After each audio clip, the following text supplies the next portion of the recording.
नमस्कार मैत्रिणींनो, आज मी बनवले आहे पावठा. हिवाळ्याचं स्पेशल भाजी आहे ही आणि खूप छान लागते, टेस्टी एकदम खायला आणि हिवाळ्यातच मिळते. चला तर आपण बघूया याची रेसिपी. मी इथे पावठा निवडून घेतलेला आहे. मी इथे पावशर पावठ्याच्या शेंगा घेतलेल्या, बघू शकता कशा प्रकारे निवडून घेतलेला आहे. फक्त आपल्याला दाणे घ्यायचे आहे. तर आपण वाटण बघूया. मी इथे लसण घेतलेलं आहे आणि शेंगदाणे घेतले आहे, थोडे तीळ घेतलेले आहे 2 चम्मच आणि खोबरं घेतलेलं आहे 10-12 तुकडे आहे बारीक बारीक. सुके खोबरे आहे आणि आपल्याला ड्राय भाजून घ्यायचं आहे.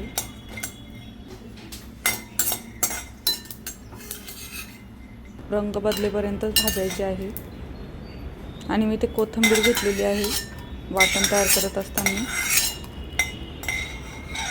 मिक्सरच्या भांड्यातच काढून घेत आहे मी. खोबरं पण आपल्याला थोडंसं भाजून घ्यायचं आहे गोल्डन होईपर्यंत.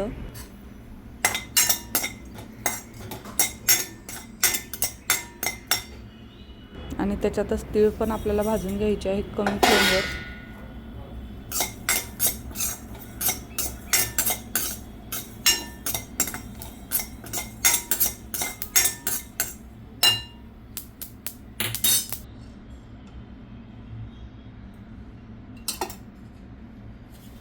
मी ते पावठा शिजवून घेत आहे. आपल्याला इथे 1 चम्मच तेल घ्यायचं आहे आणि धुवून घेतलेला पावठा टाकून घ्यायचा आहे.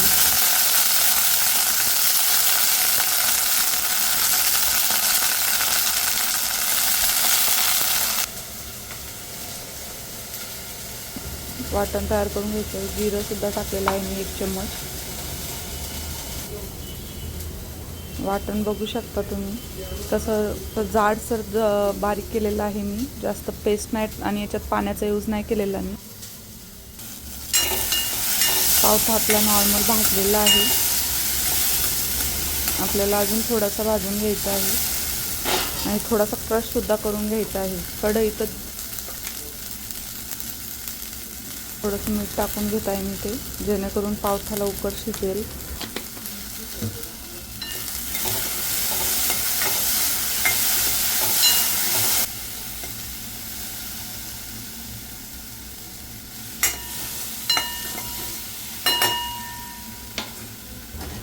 पावठा काढून घ्यायचा आहे. आपला पावठा झालेला आहे. इथे मी 2 ते 3 चम्मच तेल टाकून घेतलेलं आहे कढईत. मोहरी टाकून घेत आहे अर्धा चम्मच. मोहरी तडकली की कढीपत्ता टाकायचा आहे.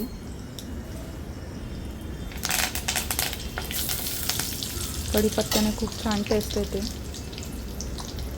आपल्याला लगेच ड्राय स्पाइसेस टाकून घ्यायचे आहे. तिखट, काश्मीरी लाल मिर्च, हळद. इथे मी गरम मसाला वापरला आहे आणि धने पावडर.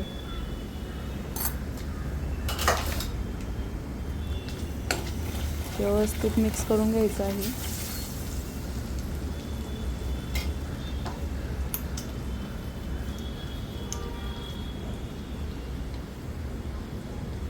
आणि ते तयार केलेलं वाटण टाकून घ्यायचं आहे आपल्याला. वाटण सुद्धा अगदी व्यवस्थित मिक्स करून घ्यायचं आहे. हे थोडं पाणी न टाकल्यामुळे ड्राय आहे. व्यवस्थित मिक्स करून घ्यायचं आहे. किंवा थोडंसं पाणी टाकून घ्यायचं आहे या स्टेपवर.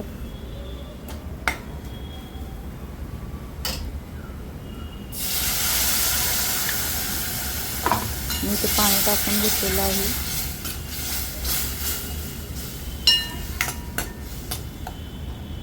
आणि त्याच्यातल्या ज्या गाठी वगैरे असतील त्या व्यवस्थित मॅश करून घ्यायच्या आहे. बघू शकता किती छान तेल सुटलेलं आहे वाटणाला. आणि याच ठिकाणी आपल्याला पावठा टाकून घ्यायचा आहे.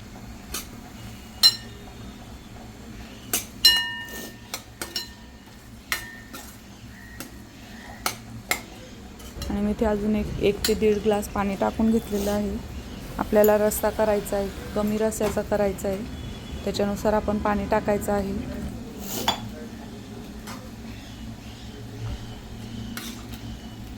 आणि आपण भाकरीसोबत, भातासोबत, चपातीसोबत खाऊ शकतो.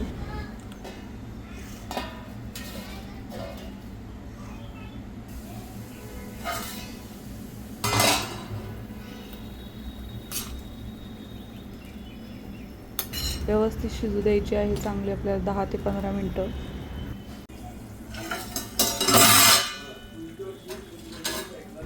आणि आपली इथे भाजी रेडी आहे शिजवून. बघू शकता तुम्ही किती छान तर्रीसुद्धा आली आहे. आपली इथे भाजी रेडी झालेली आहे. कोथिंबीर टाकून मस्त गार्निशिंग करून घ्यायची आहे आणि खाण्यासाठी आपली पावटा तयार आहे. तुम्हाला माझ्या असे नवीन नवीन रेसिपीज आवडत असेल तर प्लीज सबस्क्राईब करा आणि कमेंट करायला विसरू नका. थँक्यू.